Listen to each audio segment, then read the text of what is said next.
My name is Alyssa Carter, and I'm 26 years old. Born and raised in Dallas, Texas.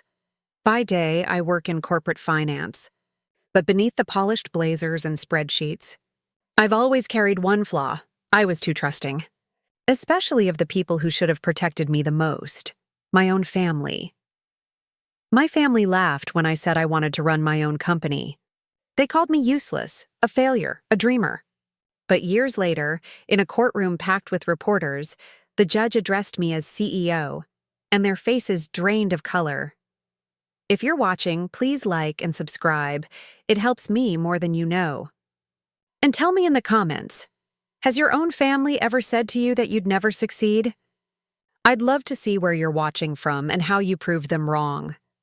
People assume the worst wounds come from enemies. They don't. They come from the voices inside your own home, growing up. Whenever I shared an idea, a school project, a part-time job, a business plan, my family's reactions were always the same. Laughter, eye rolls, cruel jokes disguised as advice. You? Successful? My uncle scoffed once at a Christmas dinner. Sweetheart, you can't even decide what to wear without asking 3 people. Stick to something safe. Or my older cousin Danielle, smirking as she passed me the mashed potatoes. Face it, Alyssa, you're the helper, not the leader. Even my parents, especially my dad, never missed a chance to cut me down. Ambition's cute, he'd say with a chuckle, but not everyone's cut out to win. Be realistic. Those words didn't just sting, they sank. They planted seeds of doubt I carried everywhere. By high school, I stopped sharing my dreams with them. I still had them, of course. I scribbled ideas for small businesses in notebooks, doodled logos in the margins of my math homework. But I learned to keep them hidden, because every time I let them see my fire, they tried to stomp it out. Once, during a family barbecue, I mentioned studying entrepreneurship in college. My dad laughed so hard he slapped the picnic table. Entrepreneurship? That's a fancy word for broke. You'll be living in my basement by 25 if you chase that nonsense. Everyone laughed with him. My cheeks burned as I forced a smile. That night, alone in my room, I cried into my pillow until the fabric was soaked. When I finally left for college, it felt like oxygen filling my lungs for the first time. No one hovering over me, no one laughing when I stayed up late working on case studies or side hustles. But even from miles away, the phone calls came. How's my little dreamer doing? Dad would say with that same mocking tone. Found a rich husband yet? Danielle teased during Thanksgiving break. I learned to respond with silence. Let them talk. Let them laugh. What they didn't know was that every cruel word had stopped breaking me. It was sharpening me. By junior year of college, I had started my own small consulting business on the side. Nothing big, helping local shops with budgets, small marketing strategies. It was humble, but it was mine. And when I made my first $1,000, I didn't tell a soul. I just stared at the number in my bank account and whispered to myself, "You did that, Alyssa, but secrets have a way of leaking." One weekend, when I came home for a family birthday party, my cousin Danielle snooped on my laptop while I was in the kitchen. She found my invoices, my spreadsheets, my logo design drafts. At dinner, she smirked and announced, "Guess what, everyone? Alyssa thinks she's a CEO now." The laughter that followed was crueler than ever. My dad shook his head. "CEO of what? Babysitting receipts?" My uncle roared, "Hope you kept your day job." I wanted to disappear. But as I sat there, staring at their laughing faces, something inside me shifted. Their laughter didn't crush me this time. It ignited something hotter, stronger. That night, while they mocked and drank and clinked their glasses, I made myself a silent promise. One day, they won't be laughing. One day, they'll have no choice but to address me with respect. I didn't know then how messy the road would get, or that it would lead me to a courtroom, face to face with the people who said I'd never succeed. On the surface, we looked picture perfect. A polished suburban family in Dallas, Texas, with our neatly trimmed lawn, 2-story house with red brick, and holiday cards that always showed us smiling in coordinated outfits. But pictures lie. My father, Richard Carter, ran a mid-sized construction company. He prided himself on being self-made, though anyone who knew the truth whispered about how my grandfather had set him up with loans and contacts. Still, he wore that phrase like armor, self-made. My mother, Elaine, was the type who lived for neighborhood gossip and Sunday brunches with her friends. She always told me, "Reputation is everything, Alyssa. If people think you're important, you are." As for my brother, Aaron, and cousin Danielle, they had one thing in common. They were the golden ones. Straight A's, captain of this and that, accepted into Ivy Leagues. Family dinners were like their victory laps. And then there was me, the helper, the one who set the table, carried trays, and cleaned up afterward. Not because anyone asked politely, but because it was silently expected. Every Thanksgiving, we had a tradition. Before carving the turkey, each person shared one accomplishment from the year they were proud of. When Aaron was in high school, it was scored the winning touchdown or got accepted to Princeton. Danielle would beam and say, "Made Dean's List again." When it came to me, the room always went quiet, waiting for me to scrape together something small. "I got an A in my finance class," I'd mumble.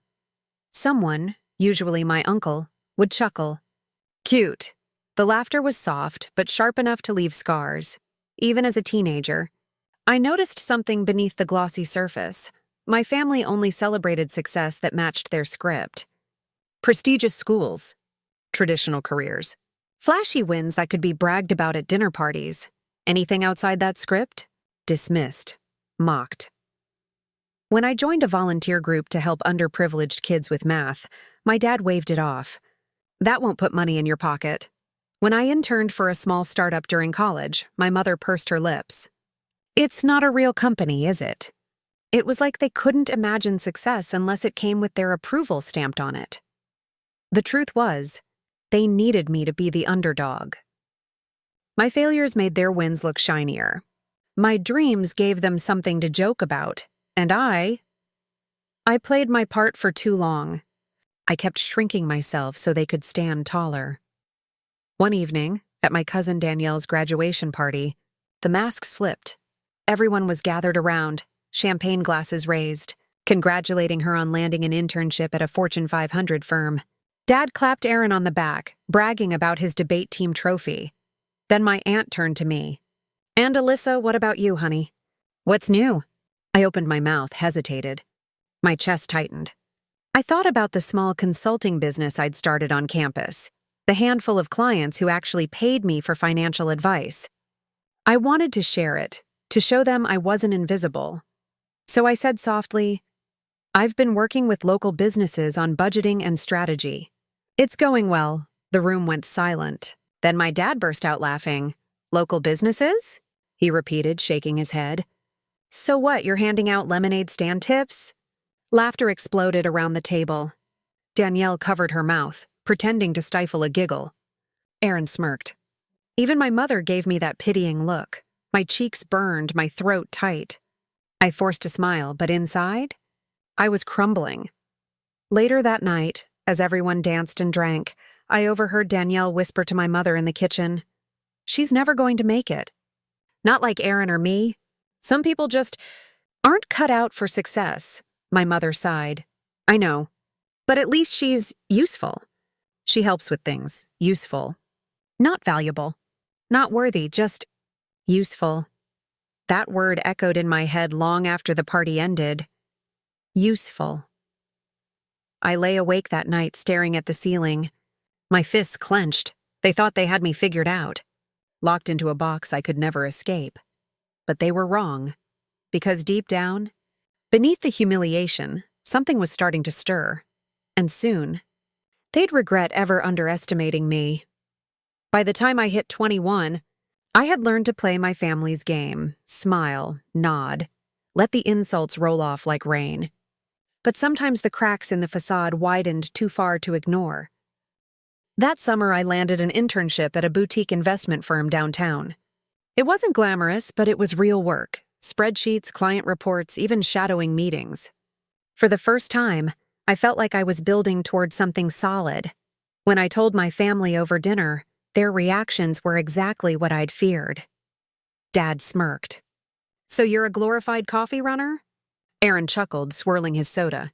"Guess they'll let anyone in the door these days." Danielle arched an eyebrow. "A boutique firm?" "Not exactly Wall Street." Even my mother chimed in with a sigh. "Sweetheart, if you wanted to impress us, you should have aimed higher." I sat frozen, fork halfway to my mouth. My heart hammered, but I forced a polite laugh. Inside, though, something splintered. One afternoon, while home for the weekend, I caught Aaron in my room. He was scrolling through my internship papers on my desk. "What are you doing?" I demanded. He shrugged. "Just curious." His lips curled into a smirk. "You think anyone's gonna take you seriously with these reports? You write like you're doing homework for extra credit." I lunged for the papers, but he held them just out of reach. Then, with a grin, he crumpled one into a ball and tossed it in the trash. My throat burned with humiliation. "Get out of my room," he laughed on his way out. "Relax, it's not like it matters. Nobody expects you to actually succeed." It didn't stop there. Danielle created a group chat with Aaron and some cousins, then accidentally added me. The name of the group? Future Failures Anonymous. They sent memes. A donkey in a business suit. A hamster typing on a laptop. Captions like, "Alyssa at work." When I confronted Danielle, she smirked. "Don't be so sensitive. We're just joking." But they weren't jokes. They were warnings. The worst came from my mother. One night, while helping her clean the kitchen, I asked softly, "Mom, do you really think I'll never be successful?" She paused, hands in the dishwasher. For a moment, I hoped she'd reassure me, that she'd say they were all wrong. Instead, she said quietly, "Honey, you're different. Not everyone's meant to lead. Some people are meant to support others. That's not a bad thing. It's just reality." Her words hit harder than Aaron's sabotage, harder than Danielle's smirks, because part of me had always believed my mother was secretly on my side.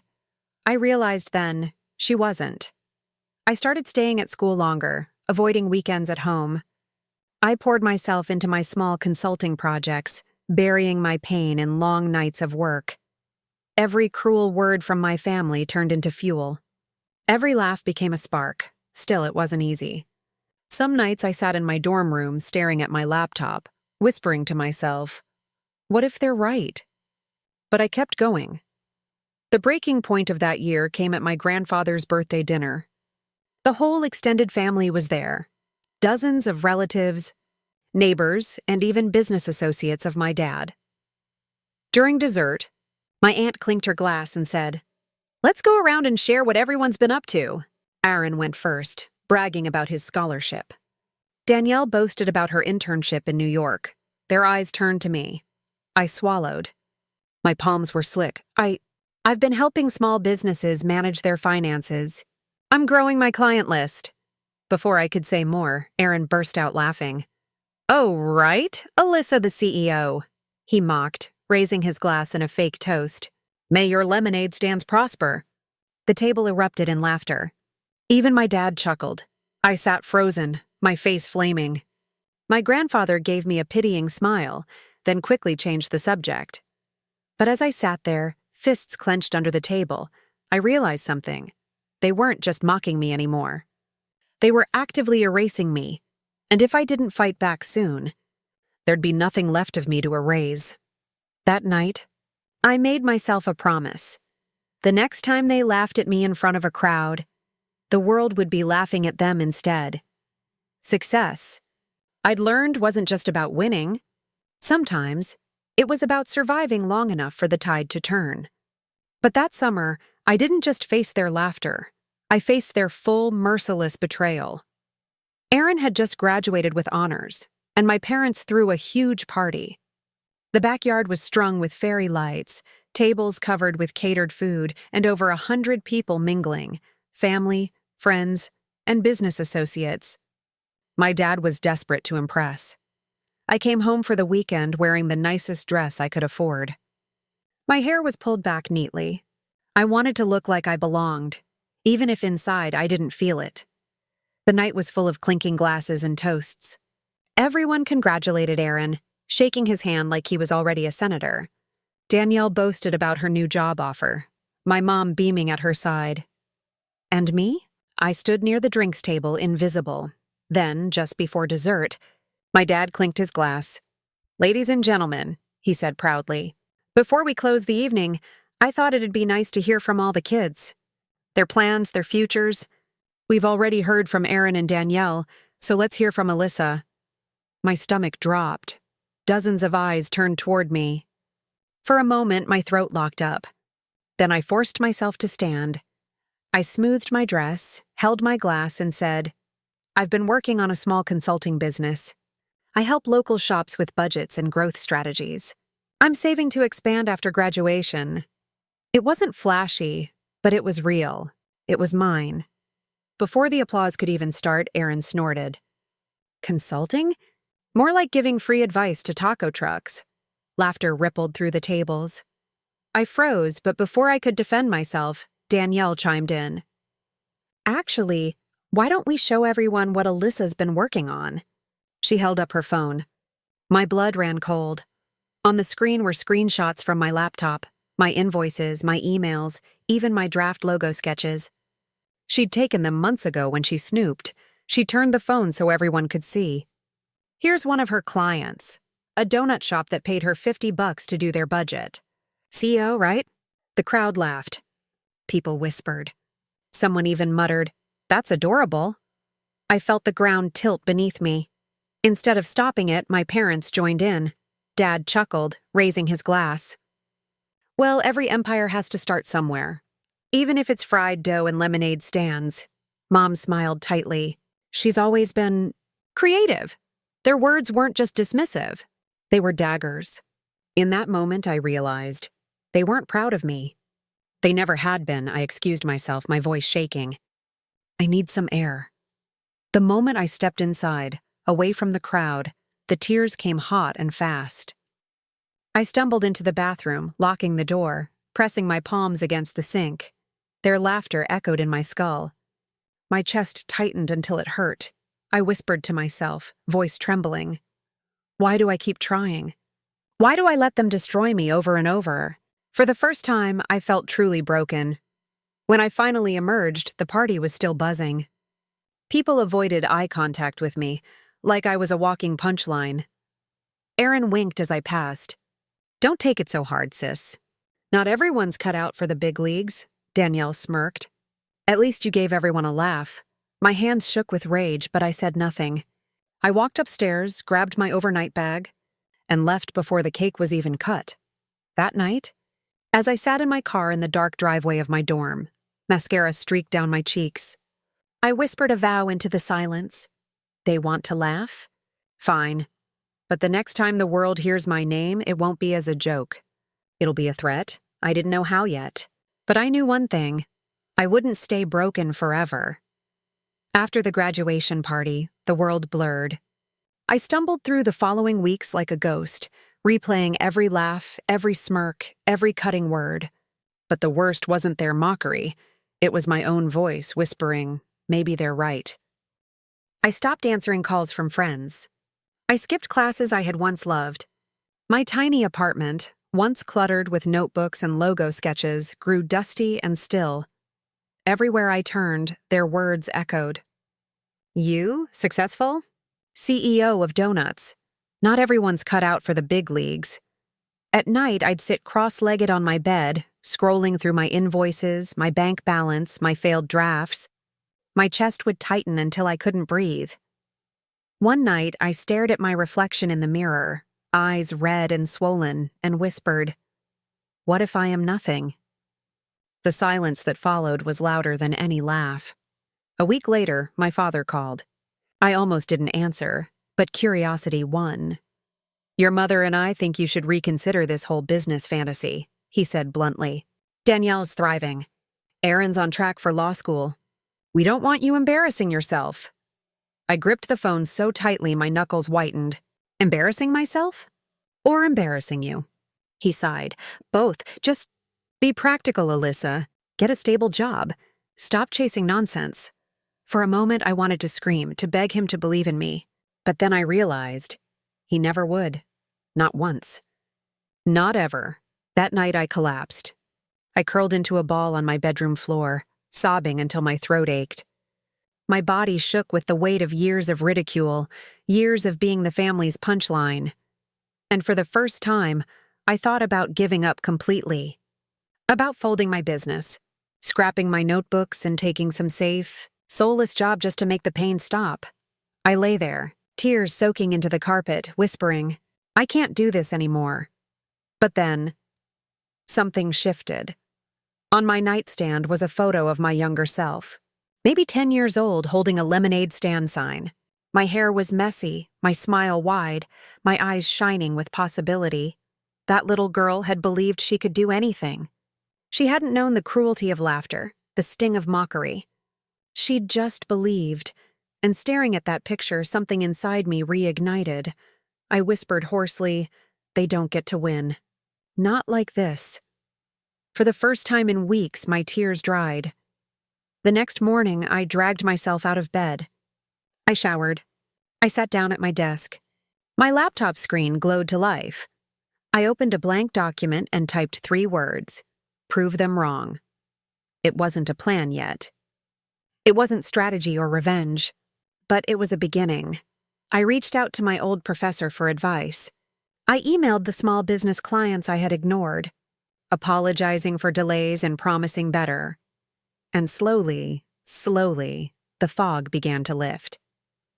Looking back, that night on the floor was the lowest I've ever been. But it was also the moment I realized something crucial. Pain doesn't kill you. It forges you. My family thought they had broken me for good. But all they'd done was strip me down to steel. And as I stared at those 3 words on my screen, prove them wrong, a fire burned in my chest. I didn't know exactly how yet. But one thing was certain. The next time they tried to humiliate me in public, they wouldn't be laughing because I was going to rise, louder, stronger, unstoppable. Revenge doesn't start with fire and fury. It starts quietly, like embers catching in the dark. That's what the months after my breakdown became. Slow, steady sparks that no one could see yet.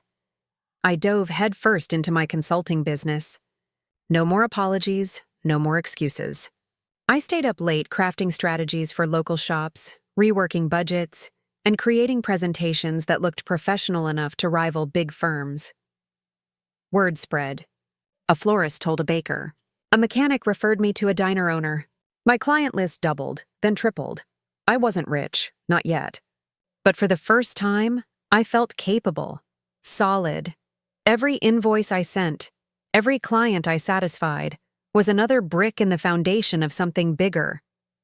One of my professors, Dr. Patel, noticed my work. He invited me to present at a small business conference.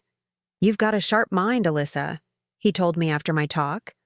"Don't waste time convincing those who won't believe in you. Show the world instead." Those words became my mantra. At the conference, I connected with mentors, investors, and even a lawyer who offered free advice after hearing my story. Slowly, I was building not just a business, but an army of allies. Of course, I told my family none of this. To them, I was still playing CEO in my apartment. When Dad called to check in, his tone was always the same. "Have you come to your senses yet? Found a real job?" I'd smile into the phone. "Not yet, Dad. Still trying." He'd sigh, thinking he was right. He had no idea I was signing contracts worth thousands. Keeping them in the dark became my weapon. Every cruel memory became fuel. Aaron smirked when he crumpled my papers. Danielle's group chat jokes. My mother's sigh. "You're useful, not successful."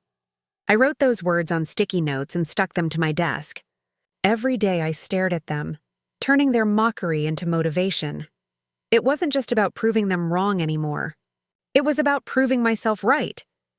By 24, my consulting firm had grown beyond what I'd imagined.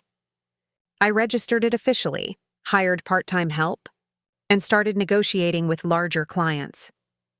Then came the opportunity that would set the stage for everything. A major contract with a tech startup. The deal required me to appear in court to finalize the incorporation and contracts. The CEO insisted on introducing me formally to the judge handling their case, because I wasn't just a consultant anymore. I was being named as a partner, my title? Chief Executive Officer. When I saw the draft paperwork, my hands shook. CEO, the very title they'd mocked me for claiming too soon. That's when I knew how I'd get my revenge. I invited my family to the court date. I told them vaguely that I needed support for a small legal matter. My dad grumbled but agreed. Danielle rolled her eyes but promised to come. They thought they were showing up to witness another one of my failures. But I knew better. In the weeks before the court date, I worked like a woman possessed. My suits pressed, my hair styled, my arguments rehearsed. I wasn't going to give them the satisfaction of seeing me nervous. Because this wasn't just about signing papers. It was about exposure. For years, they'd mocked me in public, stripped me bare in front of crowds. Now it was my turn to flip the script. The morning of the hearing, I stood in front of the mirror, buttoning my blazer. My reflection stared back. No longer the girl who cried in the bathroom at parties. This was a woman forged in fire, and today, in a courtroom full of strangers and my doubting family, they would hear it for the first time. Address the CEO. I smiled at my reflection, heart pounding, and whispered, "Let the show begin." The morning of the court date, I could barely keep my hands steady as I zipped up my bag. But this time the nerves weren't from fear. They were from anticipation. When I arrived at the courthouse, my family was already waiting. Dad stood tall, arms crossed, projecting authority he didn't have. Mom wore pearls, like she was heading to a charity luncheon instead of a legal proceeding. Aaron scrolled on his phone, bored. Danielle smirked the moment she saw me. Well, she said, her voice dripping with mockery. What's this about? Did your donut shop finally get sued? Aaron chuckled. Or maybe she's here to declare bankruptcy. My cheeks heated, but I didn't flinch. Not this time. You'll see, I said calmly, my voice steady. That was the first crack. They weren't used to me not shrinking. The courtroom buzzed with quiet chatter as people filled the benches. My attorney, Ms. Lee, gave me a reassuring nod as we sat at the plaintiff's table. My family sat behind me, whispering. I caught fragments. Waste of time. She's embarrassing us again. Can't wait to see this blow up. I clenched my fists under the table. Let them talk. Their laughter had forged me into steel. When the bailiff called the room to order, silence fell. The judge entered, stern and deliberate. Everyone rose, then sat. Ms. Lee leaned over and whispered, When the judge asks, you'll stand. Remember, you're not the girl they mocked anymore. You're the CEO. My breath caught. CEO. The word I'd been mocked for so many times was about to become reality.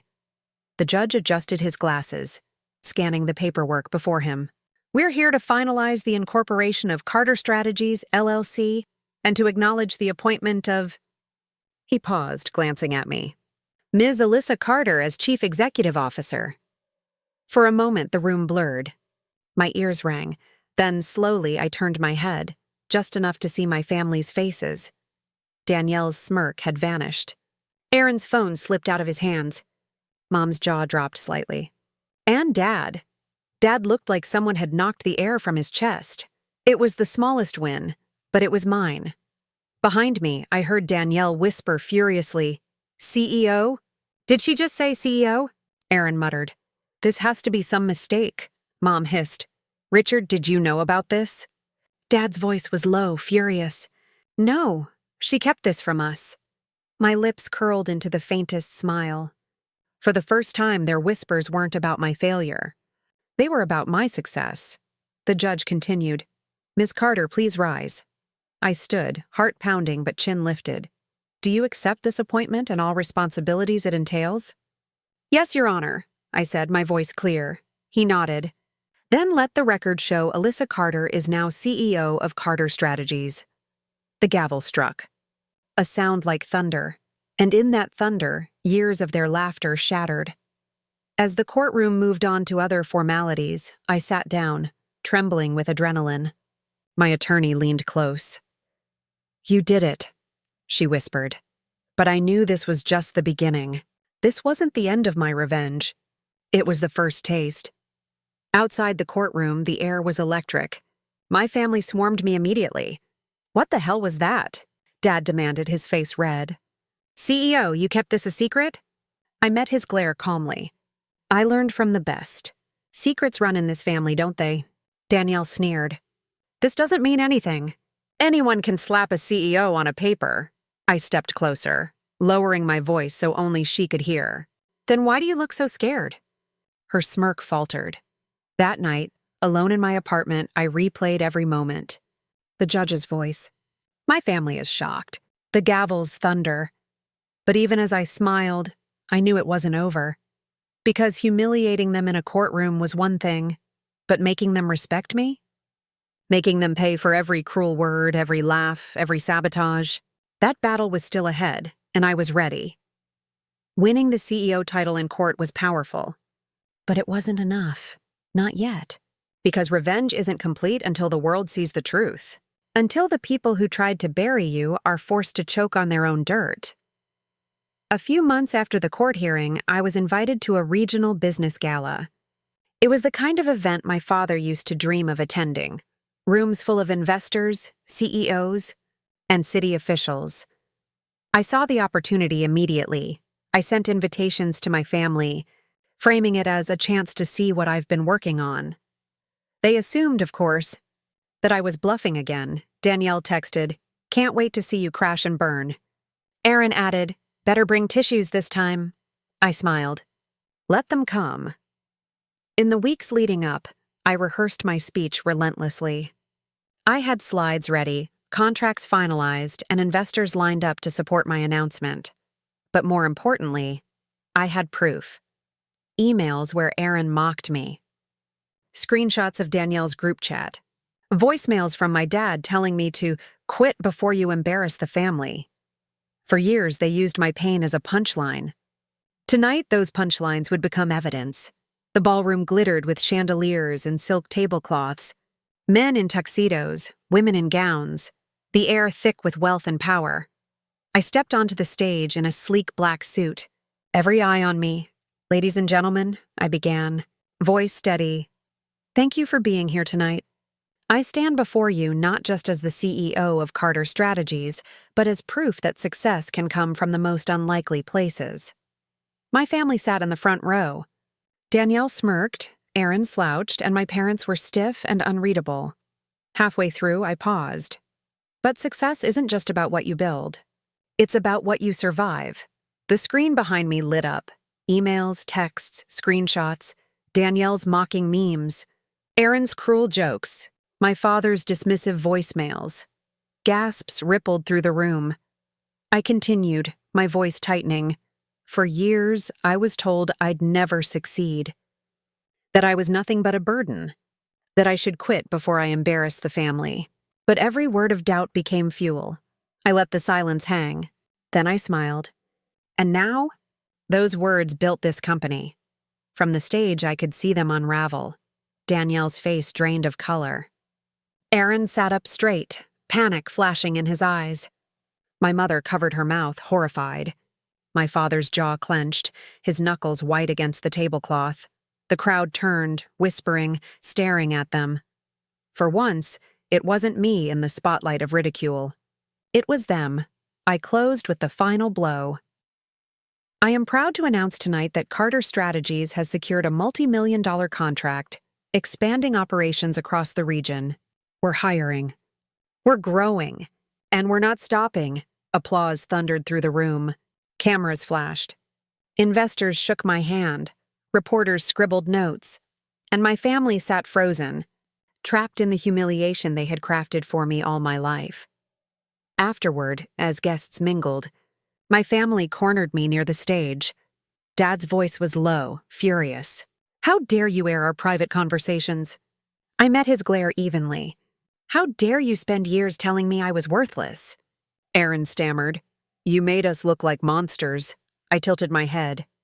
No, I just held up a mirror. Danielle's eyes burned.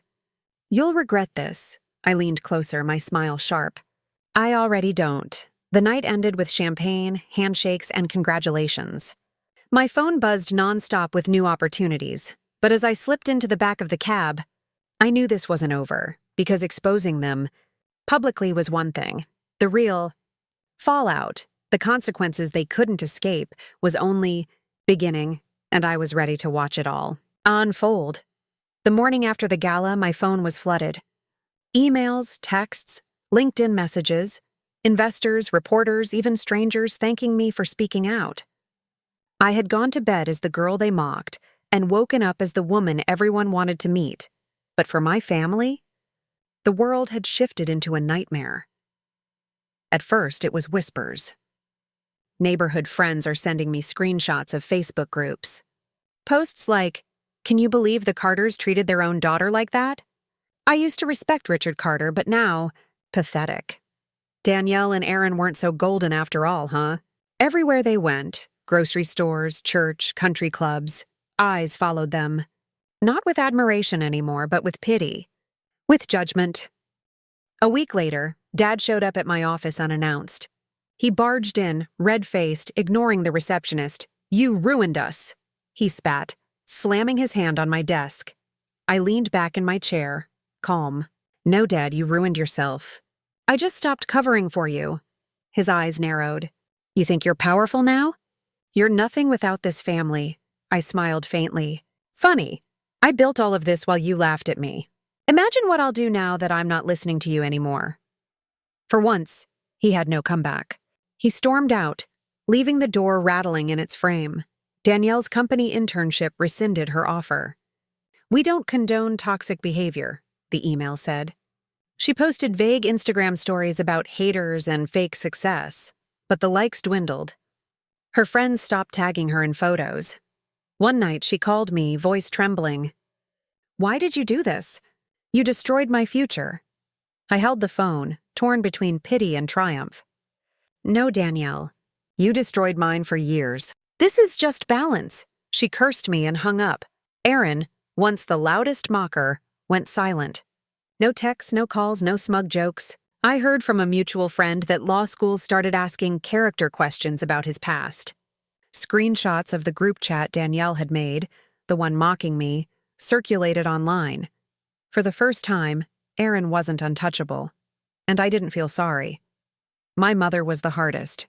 She showed up one afternoon, pearls gone, eyes tired. "Alyssa," she whispered, sitting across from me. "This has gone too far. We're family. Families fight, but we forgive." My throat tightened. "You called me useful, Mom, not valuable." "Not worthy, just useful." Tears welled in her eyes. "I didn't mean it."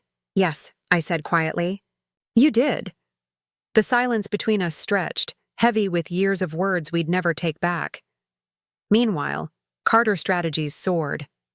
Clients doubled after the gala. Investors called me fearless, visionary.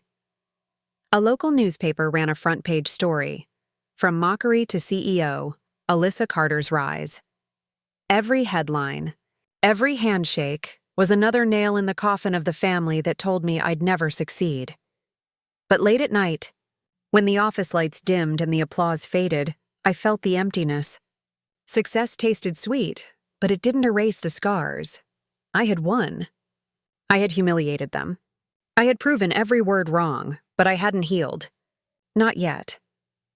One evening, as I locked up my office, I glanced at the city skyline, glittering with possibilities. My phone buzzed. It was an invitation to speak at another event, but I didn't open it, because I knew the real ending wasn't in another contract. Another speech, another headline. The real ending was inside me. And tomorrow, I planned to find it, the morning after my mother's plea. I woke with a clarity I hadn't felt in years. My success wasn't about revenge anymore. It wasn't about punishing them. It was about reclaiming what they had tried to steal, my belief in myself. That weekend, I drove to my childhood home. Not for reconciliation, but for closure. The house looked the same, red brick, manicured lawn, but smaller somehow. My mother opened the door, surprised. "Alyssa, I'm not here to fight," I said calmly. "I just need to see my room." She stepped aside silently. Inside, the posters were gone, but my old desk was still there. I opened the drawer and found one of my childhood notebooks, pages filled with doodles of logos, lists of future business ideas. I smiled faintly. That little girl had always been right. On my way out, I saw my father in the kitchen. He didn't look at me, didn't say a word. For once, his silence didn't sting, because I finally understood. His approval had never been mine to win, and I didn't need it anymore. A month later, I was invited to give the keynote at a women's business conference. Standing on stage, hundreds of faces watching, I told my story. Not as a victim, but as a survivor. They told me I'd never succeed, I said, my voice steady. That I was useless, a joke, an embarrassment. But success isn't about what they call you. It's about what you decide to become. The crowd erupted in applause. Tears pricked my eyes, but this time, they weren't from pain. Here's what I've learned. Family can betray you. They can laugh, mock, and try to erase you. They can burn your dreams until there's nothing left but ashes. But ashes aren't the end. They're the beginning, because from ashes, you rise stronger. And the same voices that told me I'd never succeed are now forced to live in a world where I am CEO, not just of a company, but of my own life. If this story touched you, please like and subscribe. It helps me more than you know. Now I want to ask you, if the people closest to you doubted you, would you forgive them once you proved them wrong, or walk away forever? Tell me in the comments. I'd love to hear your thoughts.